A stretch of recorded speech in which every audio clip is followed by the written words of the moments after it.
Assalamualaikum warahmatullahi wabarakatuh.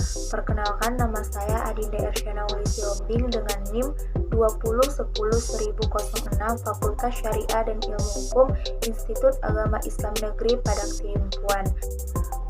Video ini saya buat untuk memenuhi tugas mata kuliah peradilan di Indonesia yang diampu oleh Ibu dosen Ibu Uswatun Hasanah MAG. Baiklah, pada kesempatan kali ini saya akan menyampaikan sedikit materi tentang peradilan tata usaha negara di Indonesia.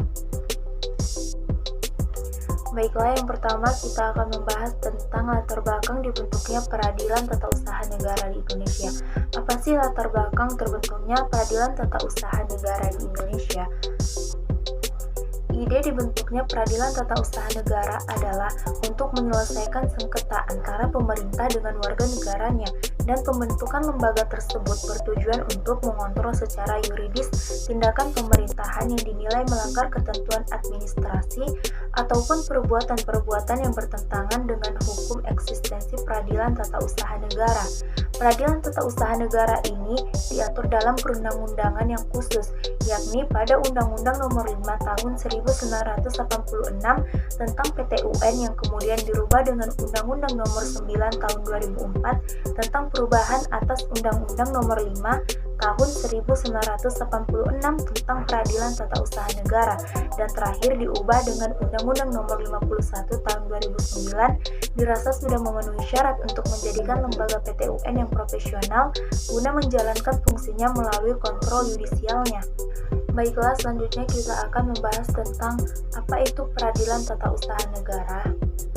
Peradilan tata usaha negara ialah peradilan yang memiliki kekhasan tersendiri, di mana dalam perihal sengketa, pejabat pemerintah yang menjadi pihak tergugat dan rakyat sebagai pihak penggugatnya. Hukum acara peradilan tata usaha negara adalah rangkaian peraturan-peraturan yang membuat cara bagaimana pengadilan itu harus bertindak satu sama lain untuk melaksanakan berjalannya peraturan hukum tata usaha negara tersebut. Terjadinya peningkatan peranan pemerintah baik dalam kuantitatif maupun kualitatif merupakan konsekuensi eksistensi sebuah negara hukum modern. Faktor terpenting untuk mendukung efektivitas peranan pemerintah dalam faktor kontrol yuridis yang efektif untuk mencegah terjadinya berbagai bentuk penyalahgunaan wewenang dalam administrasi. Hal tersebut mendasari konsepsi keberadaan peradilan tata usaha negara yang merupakan pelembagaan kontrol terhadap tindakan pemerintahan. Peradilan tata usaha negara diciptakan untuk menyelesaikan sengketa antara pemerintah dan warga negaranya, yakni sengketa yang timbul akibat dan adanya tindakan-tindakan akan pemerintah yang dianggap melanggar hak warga negaranya.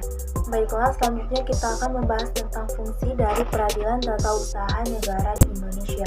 Fungsi dari peradilan tata usaha negara ialah untuk melakukan pembinaan pejabat struktural dan fungsional, serta pegawai lainnya baik menyangkut administrasi justisial maupun administrasi umum. Selanjutnya, melakukan pengawasan atas pelaksanaan tugas dan tingkah laku hakim dan pegawai lainnya, dan menyelenggarakan sebagai kekuasaan negara di bidang kehakiman. Tujuan dari dibentuknya peradilan tata usaha negara ialah untuk mewujudkan tata kehidupan negara dan bangsa yang sejahtera, aman, tentram, serta tertib yang dapat menjamin kedudukan warga masyarakat dalam hukum.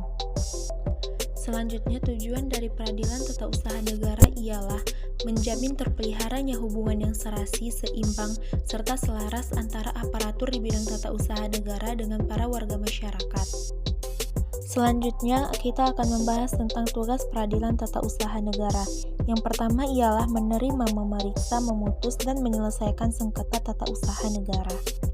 Yang kedua ialah meningkatkan kualitas dan profesionalisme hakim. Dan yang terakhir ialah meningkatkan kepercayaan masyarakat terhadap lembaga peradilan guna meningkatkan dan memantapkan martabat dan wibawa aparatur dan lembaga peradilan.